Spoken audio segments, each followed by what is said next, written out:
मेरी शादी मुझसे 8 साल बड़ी मेरी विधवा भाभी से हो गई।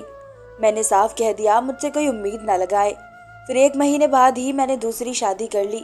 मेरी भाभी मेरे घर के कोने में नौकरानी की हैसियत से रहती थी। अभी मेरी पसंद की शादी को 2 महीने ही गुजरे थे जब मेरी भाभी अचानक बेहोश हो गई। अस्पताल लेकर गए तो डॉक्टर ने बताया कि ये प्रेग्नेंट है। यह सुनते ही मेरे सर पर आसमान टूट पड़ा। ये कैसे हो गया? क्योंकि मेरी भाभी से मेरे 2 रिश्ते थे। मेरी भाभी मेरी मौसी की बेटी भी थी और ख़ानदान की बड़ी लड़की थी। मैं बचपन से उन्हें दीदी बोलता आया था और जब मेरे भाई की शादी उनसे हुई तो मैंने हमेशा उनका लिहाज किया, उनको भाभी कहा और बहन जैसा मान दिया। मेरे भाई और भाभी के बीच बहुत मोहब्बत थी। मेरे भाई मेरी भाभी से बहुत ज़्यादा मोहब्बत करते थे। मेरे भाई की 6 साल शादीशुदा ज़िंदगी बहुत खूबसूरत गुजर रही थी। अचानक उनकी ज़िंदगी में एक बहुत बड़ा तूफान आ गया कि मेरी भाभी बांझ थी। डॉक्टर ने साफ कह दिया था कि वह कभी मां नहीं बन सकती। ये बात हम घर वालों पर किसी खौफनाक जलजले की तरह गिरी थी कि हम बहुत गमगीन हो गए थे, क्योंकि हमारे घर में कोई बच्चा नहीं था और हमें बच्चों की बहुत ज़्यादा ख्वाहिश थी। इस बात को लेकर माँ ने बड़ा हंगामा किया कि भाई मुझे तो अपने बेटे की औलाद देखनी है और भाई की दूसरी शादी करवानी चाहिए। लेकिन भाई ने साफ इनकार कर दिया कि वह कभी दूसरी शादी नहीं करेंगे। भाभी ये सब देखकर रोती रहती पर कुछ ना कहती। घर में माँ बाबा भाई को राजी करते पर भाई ना मानते और कहते थे कि मैं अपनी बीवी से बहुत मोहब्बत करता हूँ। थक हार कर सब खामोश हो गए, लेकिन फिर कुछ ऐसा हुआ जिसने हम सब की जिंदगी को हिला कर रख दिया। जब एक हादसे में मेरे भाई की देहांत हो गई। मेरी माँ हर वक्त मेरी भाभी को कोसती रहती और कहती कि तू मनहूस है, तेरी वजह से मेरा बेटा मर गया, बिना खुशियों देखे चला गया। और फिर हाथ पकड़कर जबरदस्ती भाभी को घर से निकालने लगी और कहने लगी कि अगर ये घर में रही तो हम सब की खुशियां खा जाएगी। माँ की इस हरकत को देखकर बाबा गुस्से हो गए और माँ को गुस्से से डांटा कि जब तक इसकी मर्जी है ये यही रहेगी, इस घर से कहीं नहीं जाएगी। अगर किसी को मनहूस लगती है तो लगती जाए। बाबा की इस बात पर माँ और ज्यादा गुस्से में हुई और फैसला किया कि मेरे छोटे बेटे की शादी जब होगी तो मैं इसे घर से निकाल दूंगी। किसी ने माँ को कुछ ना कहा, लेकिन मुझे भाभी पर बड़ा रहम आया था। मैं माँ को अकेले में समझाता तो माँ मुझ पर भी गुस्सा करती और फिर शक भी करती।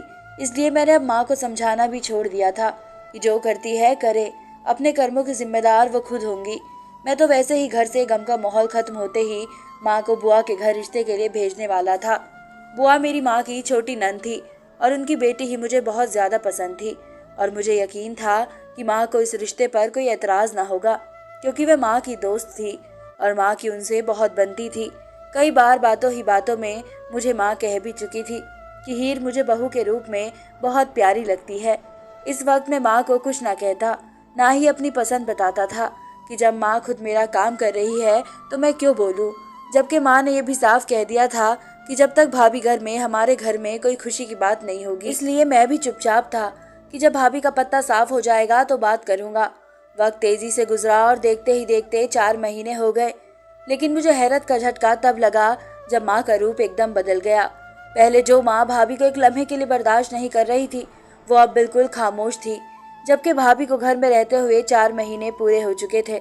मैं समझा कि शायद बाबा की वजह से वे खामोश है, इसलिए मैं भी खुश हो गया कि भाई की रूह को सुकून मिलेगा। मैं और देर नहीं करना चाहता था, इसलिए मैंने माँ के सामने अपने रिश्ते की बात रख दी कि मैं शादी करना चाहता हूँ, आप बुआ से बात करें। मेरी बात पर माँ बिल्कुल चुप हो गई और फिर जो बोली मेरे पैरों तले से जमीन निकल गई जब वह बोली कि मैं तुम्हारी बुआ से शादी की बात नहीं करूंगी, क्योंकि मैं चाहती हूँ कि तुम अपनी भाभी से शादी करो। माँ की बात सुनते ही मैं हक्का बक्का रह गया कि माँ ये बात कैसे कह सकती है। मैंने माँ से कहा कि मैं शादी नहीं कर सकता। जब मेरी माँ मुझसे बोली कि तुम्हें अपनी भाभी से ही शादी करनी पड़ेगी, जब माँ न मानी तो मैंने ये बात बाबा को बताई, जबकि माँ की बात सुनते ही बाबा दंग रह गए। वह भी यकीन नहीं कर पा रहे थे कि अचानक माँ को क्या हो गया है। उन्होंने उनको मना किया कि ये सही नहीं है, पर जैसे माँ पहले भाभी को घर से निकालने पर तुली हुई थी, अब जबरदस्ती भाभी और मेरी शादी करवाने पर तुली हुई थी। और फिर उन्होंने बाबा को भी राजी कर लिया, जबकि मुझे भाभी की शक्ल से नफरत होने लगी थी। वो मुझे वाकई मनहूस लग रही थी, जिन्होंने हम सब की खुशियाँ खा ली थी। मैंने माँ को याद दिलाया कि अब मैं उनका इकलौता वारिस बचा हूँ और भाभी एक बांझ औरत है। अगर मेरी शादी भाभी से हो गई तो वह कभी दादी नहीं बन सकती, ना मैं बाप। तो मेरी बात सुनते ही माँ सुन हो गई और फिर मुझसे बोली, तुम्हारी भाभी एक खास औरत है, ये कह सकते हो कि वो बहुत बड़ी हस्ती है। अगर इसकी शादी तुमसे हो गई तो समझो कि तुम्हारी जिंदगी संवर जाएगी, सारी जिंदगी खुशियाँ तुम्हारे कदम चूमेगी। जबकि माँ की बात पर मैं दंग रह गया कि अचानक से ये पासा कैसे पलट गया। कल तक भाभी मनहूस थी, आज वह खुशकिस्मत कैसे हो गई। और फिर मेरे लाख इनकार करने के बाद माँ ना मानी तो मैंने भाभी से बात की कि मैं इनसे शादी नहीं करना चाहता, पर वो कुछ ना बोली, ना ही माँ को मना किया। मुझे शक था कि जो सब हो रहा है वो भाभी की वजह से हो रहा है, उन्होंने कुछ ना कुछ माँ पर जरूर किया है। और फिर लाख इनकार के बाद मेरी शादी मेरे बड़े भाई की बीवी से कर दी गई। लेकिन शादी के बाद मैंने सबसे साफ कह दिया, मुझसे कोई उम्मीद न लगाए, मैं कभी उन्हें बीवी की जगह नहीं दूंगा। लेकिन वो सब बड़े बेफिक्र थे कि शादी हो गई है तो मैं भी मुट्ठी में आ जाऊंगा। लेकिन मैंने अपनी कही बात सच की और अपनी भाभी को अपने कमरे और अपनी जिंदगी में घुसने तक ना दिया, बल्कि उन्हें सख्ती से मना कर दिया कि मेरे कमरे में गलती से भी ना आना। वो भी मासूमियत का नाटक करती हुई खामोश हो जाती और कुछ ना बोलती, बल्कि घर के अंदर एक कोने में नौकरानी की तरह पड़ी रहती। जब मैंने कुछ दिनों के बाद ही दोबारा अपनी माँ से रिश्ते की बात की, मैं एक शादी आपकी मर्जी से कर चुका हूँ तो दूसरी शादी आप मेरी मर्जी से करें। मेरी बात सुनते ही माँ ने बहुत गुस्सा किया, पर मैंने साफ कह दिया कि मैं हीर से मोहब्बत करता हूँ। माँ ने कहा कि वो शादीशुदा मर्द से कभी शादी नहीं करेगी। मैंने माँ से कहा कि आप उसे मनाए, मेरी नज़र में इस शादी की कोई अहमियत नहीं है, वरना अगर मेरी शादी हीर से ना हुई तो मैं आपकी बड़ी बहू को भी तलाक दे दूंगा। मैं समझा था कि माँ मेरी बात पर डर गई, उनका चेहरा डर से लाल पड़ गया था, जबकि मैं माँ का डरा चेहरा देखकर और शेर हो गया था। मैंने इस बात पर गौर ही नहीं किया कि भाभी को तलाक देने की बात पर माँ इतनी डर क्यों गई थी। ऐसा कौन सा राज था जिसकी वजह से माँ इतना डर रही थी। ना ही मैंने ये सोचा कि ऐसी कौन सी वजह थी कि जिसकी वजह से मेरी माँ, जो मेरी भाभी की दुश्मन थी, वो कैसे अचानक मेरी भाभी से मोहब्बत करने लगी। इसके पीछे बहुत बड़ा राज था, लेकिन मैंने इस बात पर गौर ना किया, जबकि ये राज मेरी जिंदगी में तूफान लाने वाला था। और मेरी धमकी ऐसी थी कि माँ बुआ से बात करने के लिए मान गई, और फिर उन्होंने न सिर्फ बुआ से बात की बल्कि बुआ को मना भी लिया। और अपनी शादी के 1 महीने बाद ही मैंने दूसरी शादी कर ली और अपनी बीवी को घर ले आया। जब अचानक मेरी पहली बीवी, जो पहले मेरी भाभी थी, उन्होंने एक अजीब सा अमल शुरू कर दिया कि वो रोज़ मेरी बीवी के लिए एक तिल का लड्डू लाती और कहती कि इसे खा लो, इसे तुम्हें जल्द खुशखबरी मिलेगी। मेरी बीवी वो लड्डू खा लेती, जबकि मैं अजीब सी नज़रों से अपनी पहली बीवी को देखता था कि समरा क्यों अपनी सौतन पर इतनी मेहरबान हो रही है। लेकिन फिर मैंने ये महसूस किया कि जब जब मेरी बीवी वो तिल का लड्डू खाती है, बिल्कुल अजीब सी हो जाती है। उन सब से मैं बड़ा परेशान था। अभी मेरी पसंद की शादी को 2 महीने ही गुजरे थे कि जब एक दिन मेरी पहली बीवी अचानक बेहोश हो गई, और ये देखते ही हम सब बड़े परेशान हुए। मुझे भी शर्मिंदगी हुई कि हम उनसे पूरे घर के काम करवाते हैं। उन्हें अस्पताल लेकर गए तो वहाँ डॉक्टर ने जो बताया, उसे सुनते ही मेरे सर पर आसमान टूट पड़ा कि वो प्रेग्नेंट है। यह सुनते ही हम सब बेयकीनी हो गए, क्योंकि मेरी पहली बीवी तो बांझ थी, मेरी पहली बीवी प्रेग्नेंट हो गई थी। मेरी बीवी का चेहरा लाल हो गया, जबकि मेरे अंदर भी खून खौलने लगा कि मैं तो कभी उनके करीब ही नहीं गया, तो वो प्रेग्नेंट कैसे हो गई। मैंने घर में हंगामा खड़ा कर दिया। मैंने बताया कि मैंने तो उसे छुआ भी नहीं, और ये तो माँ ही नहीं बन सकती, ये तो बांझ है। तो मेरी माँ बात सुनते ही मेरे मुंह पर एक थप्पड़ दे मारा और बोली कि ये तेरी ही औलाद है, अपनी औलाद को कौन इस तरह से कहता है। मैंने माँ को देखा कि वह इस तरह से कैसे कह सकती है। मैंने माँ से साफ कह दिया, मैं एक गलत औरत के साथ अपना नाम नहीं जोड़ सकता, मैं इसे तलाक दे दूंगा। तलाक का सुनकर मेरी बीवी ने मेरे सामने हाथ जोड़ दिए और बोली कि मुझे तलाक न दे, मैंने ऐसा कुछ नहीं किया, ये बच्चा आप ही का है। इसका ये कहना था कि मुझे और गुस्सा आ गया। मैं गुस्से से घर से चला गया और वह लोग भी पीछे आ गए, जबकि मेरे माँ बाप खुशी से झूम रहे थे। वो इस बच्चे के आने की खुशी मना रहे थे, जो उनका पोता था ही नहीं, ना ही मेरा बेटा था। मुझ पर बहुत गुस्सा किया कि अगर मैंने अपनी भाभी पर इल्ज़ाम लगाया या उन्हें तलाक दी तो वह मुझसे अपना रिश्ता तोड़ देंगे। उनकी इस बात पर मैंने फैसला किया कि मैं समरा की करतूत लोगों के सामने लाकर रहूंगा, ताकि शराफत का पर्दा हटे और सबके सामने समरा का असली चेहरा आए। मैंने चुपके से उनकी मेडिकल रिपोर्ट उठाई और घर से निकल गया। अस्पताल गया और दूसरे डॉक्टर से फाइल चेक करवाई ताकि सबूत ले जा सकूं। लेकिन डीएनए टेस्ट की रिपोर्ट आई तो मेरे पैरों तले ज़मीन निकल गई, क्योंकि वह बच्चा तो मेरा नाम जैन है, मैं कानपुर का रहने वाला हूँ और पढ़ा लिखा हूँ, मेरी नौकरी भी अच्छी है और खुश अकल भी हूँ। मेरे बड़े भाई बहुत अच्छे थे। मेरे बड़े भाई मेरी मौसी की बेटी को पसंद करते थे, जबकि मेरी माँ को एक आंख पसंद नहीं थी। माँ ने इस रिश्ते पर बहुत लड़ाइयाँ की कि वे इस शादी को स्वीकार न करेंगी, लेकिन भाई की मोहब्बत जोरों पर थी। माँ ने उनको समझाया कि भाभी के कदम मनहूस है, वो जब से पैदा हुई है कुछ अच्छा नहीं हुआ, पर भाई ना माने। फिर वक्त गुजरने के साथ साथ हम भी भाई से हार मान गए। माँ को भाभी के हर काम से एतराज होता। वह भाभी का कोई काम पसंद न करती थी, जबकि मेरे सामने बार बार हीर का नाम लेती थी कि हीर एक अच्छी लड़की है। मैं बहुत खुश होता, क्योंकि मैं तो वैसे भी हीर से मोहब्बत करता था। मेरा रास्ता आसान था। लेकिन फिर माँ को भाभी के खिलाफ एक ऐसी चीज पता चली जिससे सभी भाभी के खिलाफ हो गए और अब भाई की दूसरी शादी के पीछे पड़ गए कि मेरी भाभी बांझ थी। लेकिन भाई ने यहाँ भी माँ के खिलाफ बात की और दूसरी शादी से साफ इनकार कर दिया। लेकिन फिर भाई ज्यादा वक्त ना रहे और उनका देहांत हो गया। उनके देहांत की देर थी कि माँ एक लम्हे को भाभी को बर्दाश्त करने को तैयार ना थी, जबकि भाभी के आगे पीछे भी कोई ना था। भाभी हर वक्त खामोश रहती, आंसू बहाती रहती। लेकिन फिर एकदम सब पलट गया। मेरी माँ जो हर वक्त मेरी भाभी की बुराइयां करती थी, वह उनकी तारीफें और गुण गाने लगी, इस हद तक कि मेरी भाभी की शादी मुझसे करवानी चाहिए और मेरी एक न चली और मेरी विधवा भाभी को मेरी बीवी बना दिया गया, जो मुझसे 8 साल बड़ी थी। मैं उनकी इज्जत करता था। वो मेरे भाई की विधवा थी, लेकिन बीवी के तौर पर उन्हें स्वीकार नहीं कर सकता था, ना किया। इसलिए कभी उनको अपने पास भी ना आने दिया और फिर उनको शादी में रखने की शर्त भी ये रखी कि शादी के बाद मेरी हीर से शादी करवाए, और उन्होंने ऐसा ही किया। लेकिन मैं इस बात से अक्सर अनजान था कि आखिर माँ भाभी के लिए इतना सब क्यों कर रही है। माँ ने बुआ को हीर और मेरी शादी के लिए मना लिया।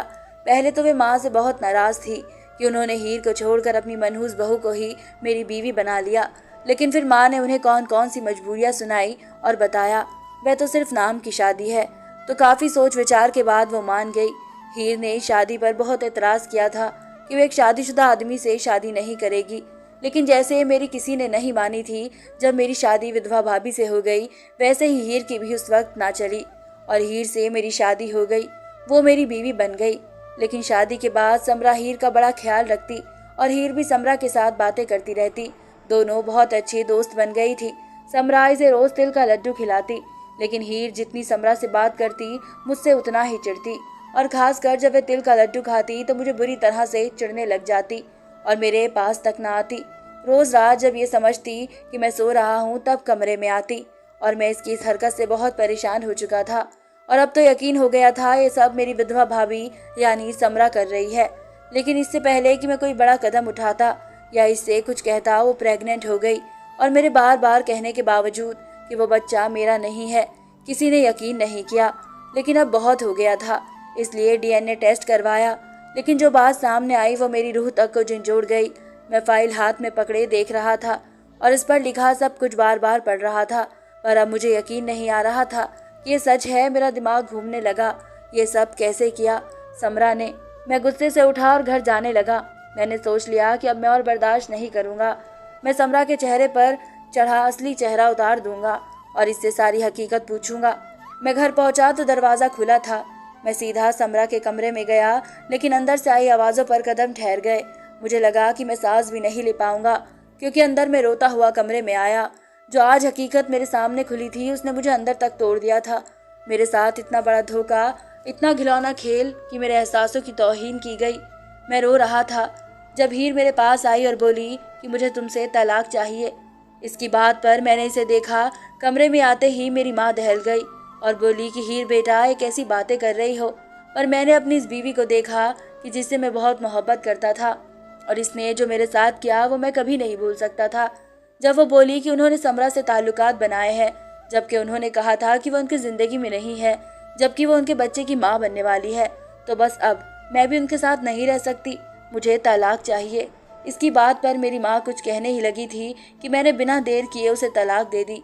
हीर और माँ हैरत से मुझे देखते रह गए, क्योंकि उनको बिल्कुल अंदाज़ा ना था कि मैं उसे तलाक दूंगा। लेकिन मुझे इससे अब घिन आ रही थी और मैं इसके साथ 1 मिनट नहीं रह सकता था, इसलिए इसे तलाक दे दी।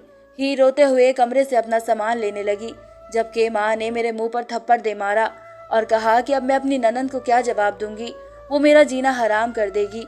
माँ की बात पर मैं रोते हुए चिल्लाया। मुझे यकीन नहीं आ रहा था कि उन सब से मेरी माँ अनजान थी।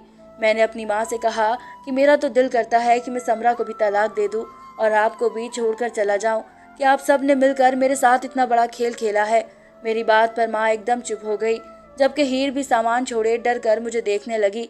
जब माँ डरते डरते बोली कि मैंने क्या किया है, तो मैंने माँ से कहा कि मुझे सब कुछ सच सच बताए कि ये सब क्यों किया, क्योंकि मैं आप लोगों की सारी बातें जान चुका हूँ, सारी हकीकत से पर्दा उठ चुका है। तो मेरी बात सुनते ही माँ रोने लगी और फिर मुझे सारी हकीकत बताने लगी। मेरे भाई और समरा की शादी पसंद की थी, लेकिन समरा को माँ पसंद नहीं करती थी, इसलिए भाई ने इसका फायदा उठाया और अपनी कमाई भाभी के नाम कर दी। मेरी भाभी नहीं बल्कि भाई बांझ थे और ये बात भाई को मालूम थी, इसलिए भाई ने भाभी को धमकाया कि अगर उन्होंने ये बात किसी को बताई तो वो तलाक दे देंगे, सिर्फ इसलिए कि कोई उन पर सवाल ना करे।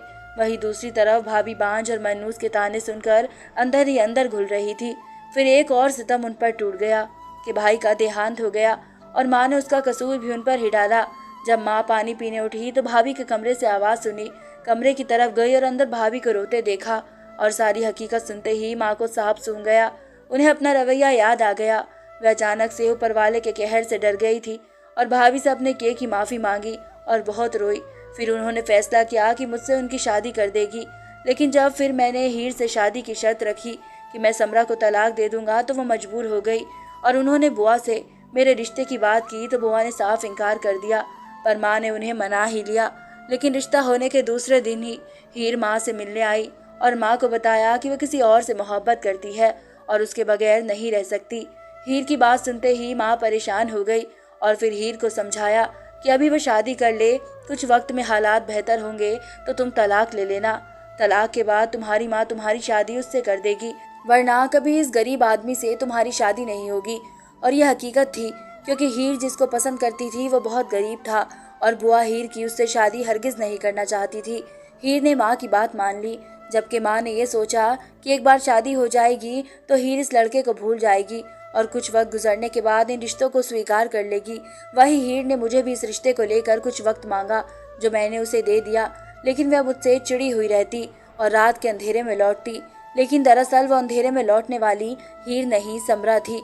और ये भी मेरी माँ की ही साजिश थी कि हीर मेरे साथ रहने को तैयार नहीं थी और वह समरा से मेरा ताल्लुक मजबूत करना चाहती थी औलाद के जरिए। और फिर सुबह होते ही हीर अपने कमरे में और समरा अपने कमरे में चली जाती। इस तरह हीर, जिसे मेरे पास आना था, इस रिश्ते को स्वीकार करना गवारा ना था, क्योंकि वो मेरी शादी में होते हुए भी खुद को किसी और की अमानत मानती थी। DNA टेस्ट की रिपोर्ट पर अपना बच्चा देखते ही मैं कई पल पत्थर की तरह खड़ा रह गया था। लेकिन जब घर वापस आया तो माँ और समरा हीर को समझा रही थी कि वो तलाक लेकर अपनी जिंदगी यूँ खराब ना करे, पर वो फिर भी वहाँ अपनी मोहब्बत का इजहार किसी गैर मर्द के लिए कर रही थी जो मेरी इज्जत को गवारा ना था। मैंने उसे तलाक दे दी थी। मैं सबसे नाराज था, मेरी माँ भी परेशान थी। हीर जा चुकी थी और उस मर्द से शादी भी कर चुकी थी। 9 महीने बाद मेरे घर बेटा पैदा हुआ, जिसे देखते ही मेरा दिल नरम पड़ गया और मैं समरा को स्वीकार कर लिया। इस बात को भी कई साल गुजर चुके हैं, मेरे 2 बच्चे और पैदा हो चुके हैं और जब मैं समरा से बहुत मोहब्बत भी करता हूँ, क्योंकि वह एक बहुत ही अच्छी और प्यारी बीवी है। कभी किसी को ज़बरदस्ती अपनी ज़िंदगी में शामिल ना करे और अगर मजबूरन भी किसी को थाम ले तो उसका साथ दे। अगर आपको हमारी कहानी पसंद आई हो तो उसे लाइक करें, शेयर करें और हमारे चैनल को सब्सक्राइब करें। धन्यवाद।